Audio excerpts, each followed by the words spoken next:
yes, mental health needs to be, you need to have, if you want a weapon, if you want a gun, there is a process that I believe everyone should go through. You shouldn't be able to walk up and purchase a 9mm that day, ever. I don't think that should ever happen. Okay? I think that you should be able, I think you should be able to go through a background check like I have to just to get the job. I mean, I have to work, and I can't work because of certain things in my background. Yet you can let Joe Blow down the road, who I know is not a good person, buy a rifle without even needing to see their driver's license just about in our state, which is quite reckless. All right? So that's where the knowledge of that and the fact that is our day, I think that's where a lot of politicians gain their ammo for we need gun control because this could have been prevented. However, we don't need gun abstinence because you know what? The war on drugs said, okay, let's make them all illegal. And guess what? They're not. You can still get them everywhere. So, I mean, it didn't work with drugs. It's not going to work with guns because you can't just say, you can't have it, we won't have it, la, la, la, la, la. It won't work. There's too many people and we're all too different. All right? And it's a medium ground. Did you say drugs was made legal? No. They were made illegal to try to eradicate them from the public and to eradicate the problems they cause, which we see how that works. They're still highly prevalent and cause problems. Yeah, that's just pouring gasoline on the fire. Yeah, I mean, it's like, it's ridiculous. And it's ridiculous to assume that having the gun control and gun abstinence and pretty much anything that will, pretty much just saying no to guns and we're not going to have them here anymore or this shouldn't be done and da-da-da, just cutting them out of the equation, it won't stop the bad guys who want to hurt people from hurting people, period. I'm a firm believer. The only thing that will stop a bad guy with a gun is a good guy with a gun every day. You know? And it just sucks that I can't be that one unless I yank it out of someone's hand, you know? You know, talking about the ripple effects throughout society when something like this happens, did you know the main manufacturer, I don't remember the name now, but I read this article sometime today, one of the main manufacturers of the AR-15, their stock began to go up dramatically after this shooting incident. So the stock in the company that makes that particular model went up. The stock went up. From the shooting? Yeah, so that just shows that the people, I guess, are going out and buying them in order to be able to defend themselves in case somebody else comes along and does this again, you know. Yeah. And this is you know, I'm just going to go ahead and let everyone know for those who don't actually give the credit to the future of it. I'm going to tell you right now exactly one thing that will definitely happen. Everybody is going to freak out because the fear is going to be propagated within our news media and outlets. It's going to be mass chaos, like panic, not mass chaos, panic would happen, but that they're going to try and induce those feelings through the reporting to make you afraid.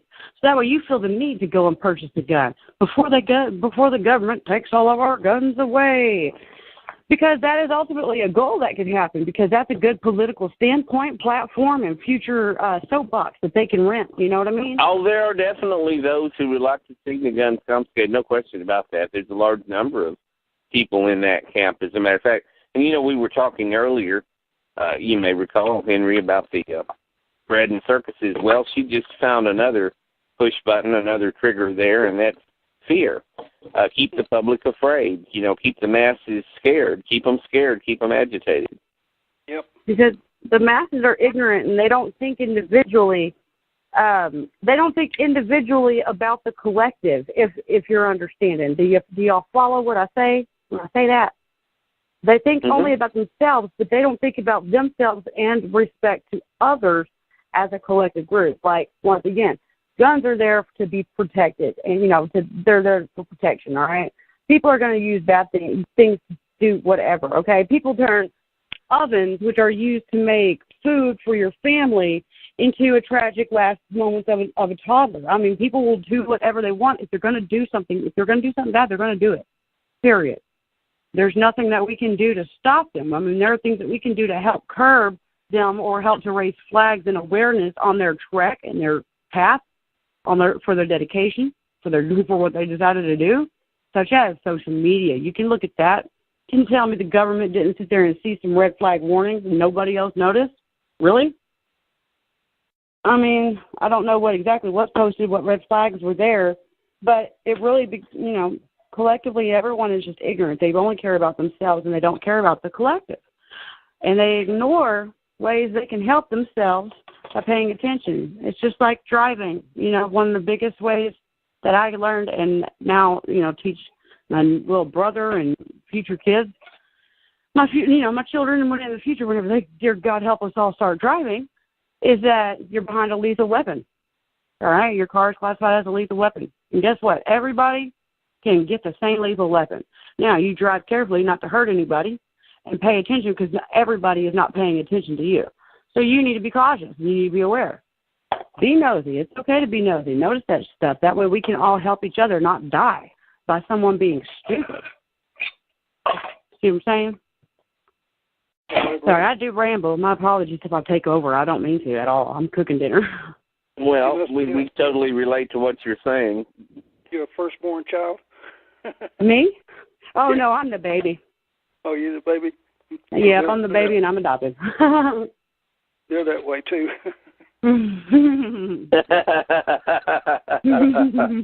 I like what you're saying, though. You're expressing a lot of common sense there. I mean, I don't understand how come people don't recognize these things anyway, even the politicians themselves. I mean, I was reading today how, who was it who said it?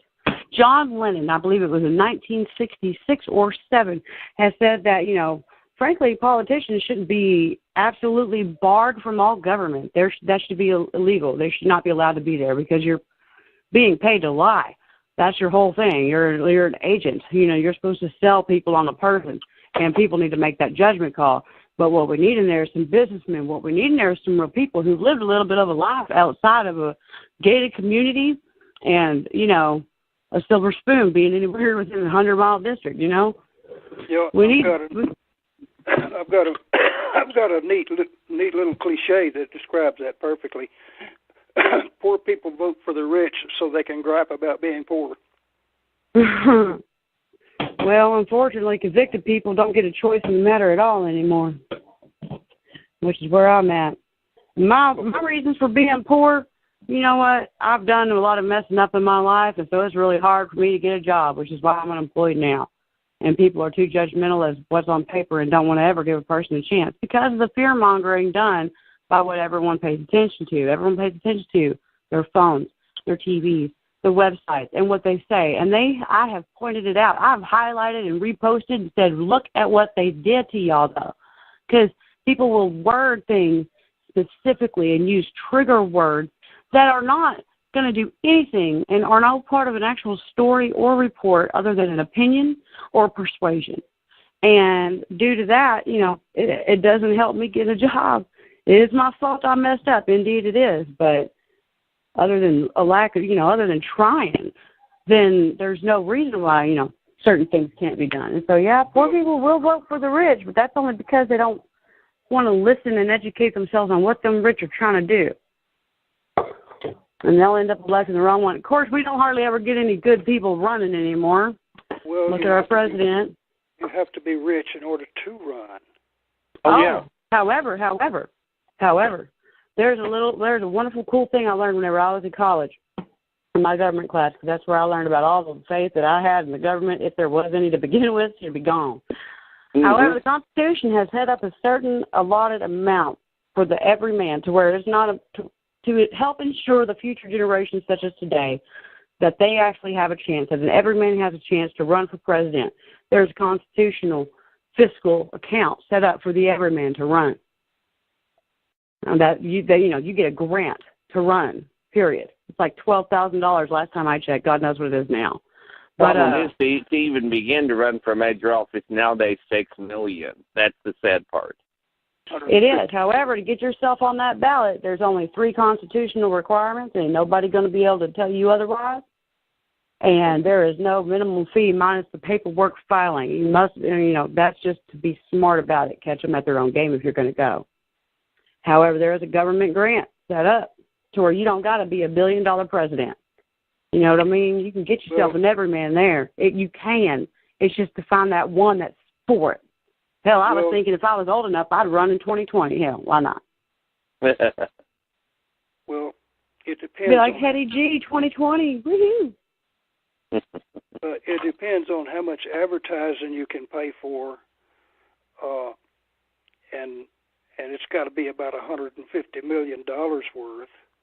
Well, that's if you want to go the old school route, because, you also got to remember this is America, and people just like you and me are really, really sick and tired of people being able to pay for our attention where we don't want to hear about them anyway. So if you guys, like, for example, you get an everyman in there that actually can stretch a dollar and isn't sitting there and trying to sell you some bull crap, guarantee you, if you get me $12,000, I can go across this country to every major player state, and I can sit there and talk to the right kind of people if I need to on budget. Just fine. And I guarantee you that word will get out. And by that word getting out, especially in major player states, that's when the news will pick it up. Because then people want to know how I'm going and where I'm going and how I'm doing it, where it's coming from. Guarantee you, I'll be more than happy to tell you. You know what? Well, I've got to say this. Your faith in the average American population is very great. You've got a lot of faith in them. It's just no, I'm saying all the best days and the best ways, everything going right it's all plausible. Now whether it is done is a different story. I have faith I have faith in the masses, not in the masses. But I have faith in the average actual struggle person. All right, I got faith in them. Now the reality is totally different than the faith that I got. The picture's totally different than the manuscript I wanted to put the movie in. Too. You know what I mean? Totally different. And it can change. It would take a lot for it to change. It would take the right kind of words, the right kind of people hearing them, and the right kind of intention behind every bit of them words, too. You're going to have to get somebody in there that actually wants to do well for the all. Let me ask you a question. Your name's Judy? Hi, my name is Hetty. Hetty. Hettie, that's me. Oh, yeah, I've seen you. You're he's one of your fans. Let me interject that he enjoyed your episode you were recently in as Imogene in Crazy Insane Radio. Yes, he's one of your fans. Yeah, that's me. I got a brain behind that beauty. Can you believe it? Yeah. You have to be good looking to run for office, because people just don't vote for ugly people. You know that. I have to agree. Look at Hillary. But thing again though, look at Trump. That happened too. Well, Trump has a certain appeal to women, obviously. I don't know what it is. That's called a dollar bill, and those aren't women, those are hoes. Yeah, the dollar signs are definitely there. Oh, let's get the vocabulary right on that for a second. It's a dollar bill, and those are hoes. It's not an appeal. It's not an appeal. That's an account, and and apparently it's open. You're a funny gal. Well, thank you. Yep, yeah, you're right. Love you too, Booger. You're absolutely right. Well, let's put it this way: if you're a woman, you have to be good looking. And you know what? I think I could beat that. I really do. If I ran, I'd honestly I'd be out there. I'd be like, just honest, Hetty. Just ask me whatever you want. I don't care. I'll tell you my whole life history and my dark, dark secrets. That's fine. But you know what? I want you to ask me something else, too. After you ask me what you want, then ask me what you need to ask me, because you need to want to know some other things other than what I've done in my past. I'll be open with it. I'll be honest. Yep, I broke the law before. Mm-hmm. And you can Google what I've done. Just saying. So that way I ain't going to hide nothing from you. I think America just wants somebody that's for America. They don't want, I think, what I really hope, all right, because I don't know everybody, what I really hope. You'd never make it as a politician, Hetty. I wouldn't want to. You have to lie. And you're too honest. You'd be too candid and too honest. Oh, hell yeah. That's shit. Who wants to be a politician? Somebody who apparently ain't good at anything else anyway. Really? You want, just being honest. If you're a really good politician, great. Can you be a good parent, too? Were you that first, or have you just been a liar your entire life? Because otherwise I'm done. I'll tell both of you one thing. Find out. The American people had a chance to vote for a reasonably honest man with Ron Paul. Are you talking about Ron Paul? Yay! I was a big Ron Paul supporter. I wanted him to win so bad. You know how many votes he got? Like not near enough. 2%, 4%, something like that. Yeah, it was shameful. A low figure, yeah. What it was is that was during Obama and Hillary running, right? No, he's been running for years and years. Well, yeah, I'm talking like the most recent-ish. I know he gave a shot at it during the Trump run too. I think maybe, but right. He was running. He was running for the nomination against Obama. But you got to remember, you got to also apply to the American people. Pardon me, I'm eating. I was eating carrots. Anyway, he's a little shriveled up old man.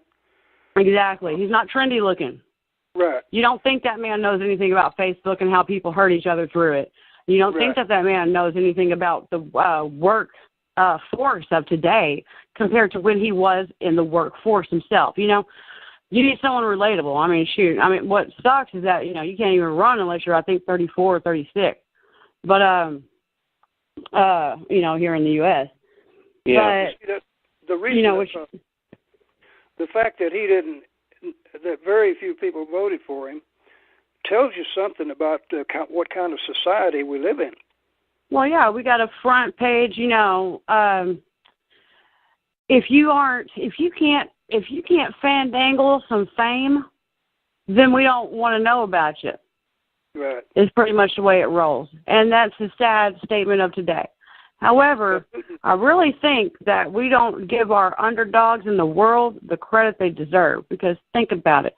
People who are nothing do something crazy, and all of a sudden they are known for that crazy, and that craziness is the story. The why behind the crazy is the story, and people want to know, how'd you get to be that crazy, and what are you going to do with it? You see what I'm saying? And I truly think that if we flipped somebody in front of the TV screens, if it became like I'm saying, you know, just off of my little dream, if I ever even actually did it, run for president, I can imagine myself going cross country on $12,000, easy peasy. You know, that would garner the stories, true as can be. And then all of a sudden my face is out there. Well, people want to know who you're about, or what you're about and who you are. All right, feel free to ask me. Shoot, there's an interview I think I'd turn down, to be honest. And then, I mean, and it's all about taking the control of the conversations too when interviewed, so that way you can explain where you're coming from and why you're thinking about what.